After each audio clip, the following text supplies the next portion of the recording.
The years leading up to the Civil War were the most divisive and tumultuous in the nation's history. Decades of legislative compromise over slavery had brought the country to the breaking point, and savage fighting between pro-slave gangs and free staters in Kansas and beyond had begun ripping at the very fabric of the nation. With our country now finding itself in circumstances which some are comparing to pre-Civil War America, comes the third volume of Sidney Blumenthal's multi-volume political life of Abraham Lincoln, All the Powers of Earth. The new book is a fascinating and timely examination of the events that led to the crisis and of the man who would emerge from the political wilderness to save the Union.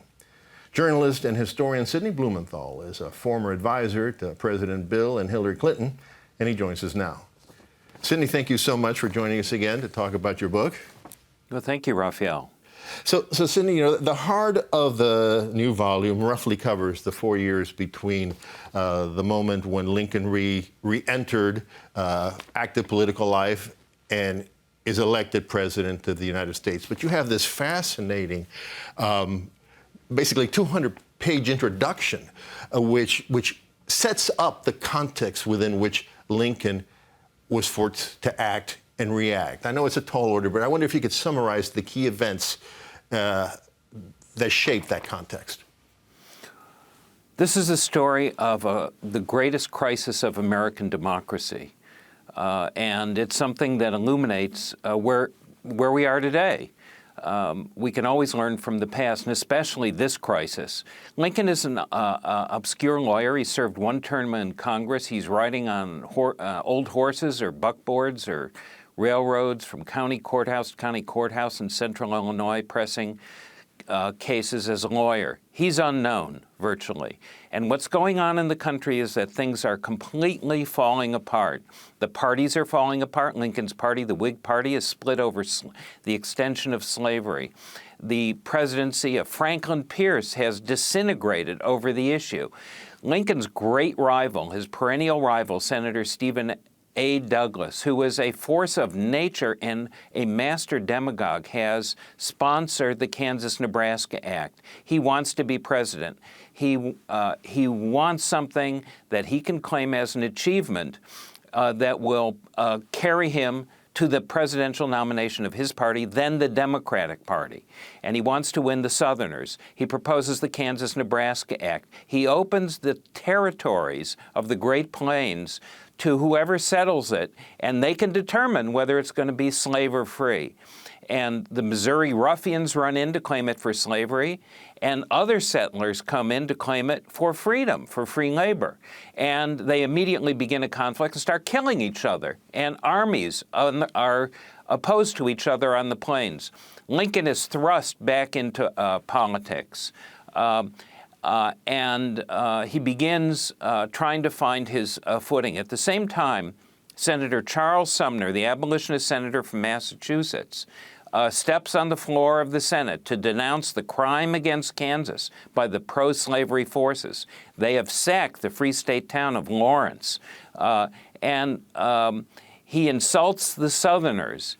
A Southern congressman, Preston Brooks, is virtually assigned by the powers that be who control the Congress, the Southern great beasts of the Congress and powers, and he walks into the Senate and canes Charles Sumner nearly to death with a cane tipped with a gold handle. Blood flows through the floor of the Senate. Sumner is almost killed. He's virtually removed from politics. This inspires somebody else at the same time, John Brown, who at the middle of the night goes off and kills pro-slavery settlers in Kansas. And within 10 days of these events, Lincoln founds the Illinois Republican Party, the vehicle that within 4 years will carry him to the presidency. So you talk about Stephen Douglas, and in fact, someone said that your book is one of the best political biographies of Stephen Douglas, as well as Abraham Lincoln. But Stephen Douglas clearly has a huge impact, negative impact on the country because of his vaulting ambition. In 1958, Lincoln decides to challenge Douglas for the U.S. Senate seat. And it was during this campaign where the famous Lincoln-Douglas debates happened, 7 debates. At the center of those debates was, of course, the issue of slavery. I wonder if you could spell out for us what exactly were the contending positions. What was Douglas' position on slavery? And more importantly, what was Lincoln's position on slavery? Lincoln was completely opposed to the extension of slavery in the territories.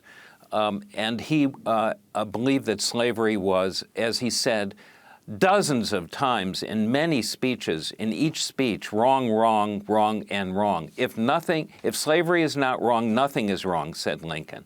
Douglas believed the policy of what Lincoln called don't care, indifference.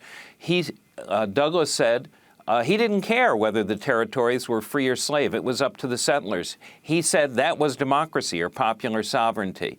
And so they faced off in their famous debates.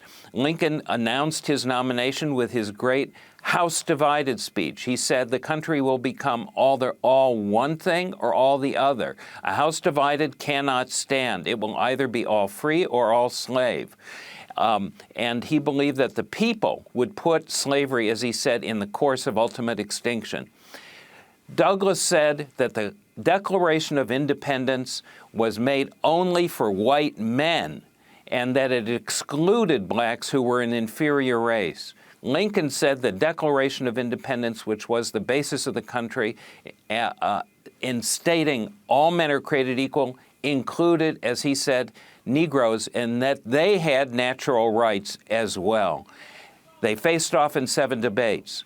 Lincoln actually won the popular vote, but he lost because state legislatures picked the senators, and the districts had been gerrymandered by Douglas, whose party controlled the Illinois state legislature. And so Lincoln lost, even though he won the popular vote. I don't know if that sounds familiar to people now. So, Sidney, as you said at the beginning, there are clear parallels between what was happening then, or at least at the very beginnings of what was happening then, and our times today. What are the lessons for us from this experience? Lincoln always warned against disunion. He spoke against it continually. He warned against a house divided. He said it would become all one thing or all the other. And he said that those who were seeking disunion were the source of the trouble. And then in the Cooper Union speech, and I repeat, he said to the Southerners seeking secession, you will either rule or ruin at all events. He condemned that. And at the end of that speech, he said, right makes might. We now have a president who says that any attempt to impeach him will cause a civil war. No one in American politics, even in the 1850s and in 1860, the decisive year in which Lincoln was elected, who was a responsible figure, threatened civil war. So we're in an unprecedented situation, but it's a situation in which our democracy faces a threat to our Constitution and our varied democracy. Lincoln rose to the occasion. Lincoln understood the crisis, and Lincoln was prepared to lead the country and the Union through it. He was a self-disciplined, focused, determined person who had worked out all the arguments of all the issues that were facing the country at the time. And he had a deep and profound understanding of what the Constitution was, what the history of the country was, and where the politics were tending, as he said in his House Divided speech. You know, one final question, Sidney. In the book, after Lincoln gives his Cooper Union speech, someone says, this is the greatest man since St. Paul. As your book shows, that isn't the case, but he was a great man, not just a great leader. Just reading your book and reading about this great human being makes one want to be a better human being. I wonder what effect it's had on you, spending all these years reading and thinking and writing about this great American. Well, Lincoln is great company. I've spent years writing this series of books. There are 2 more to come.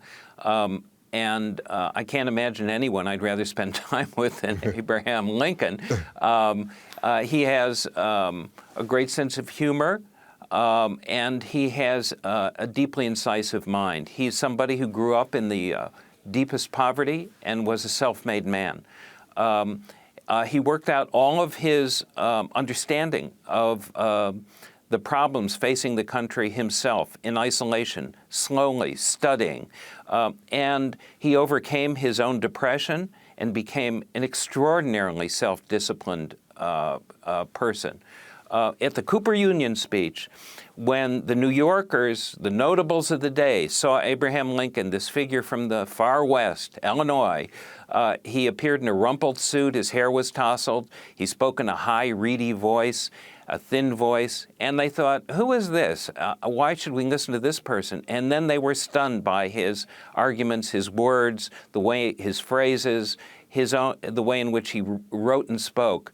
And at the end, as you said, one of the journalist presidents said he's the greatest man since St.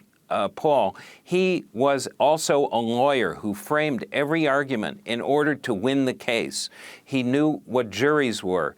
He knew who ordinary people were.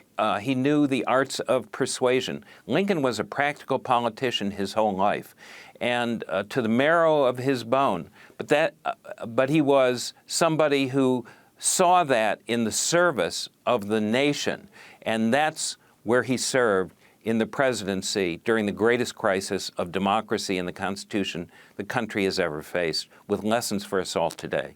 All right, Sidney. Well, thank you so much for talking to us today. It's a wonderful book. I hope our viewers go out and buy it and read it. Thank you, Raphael.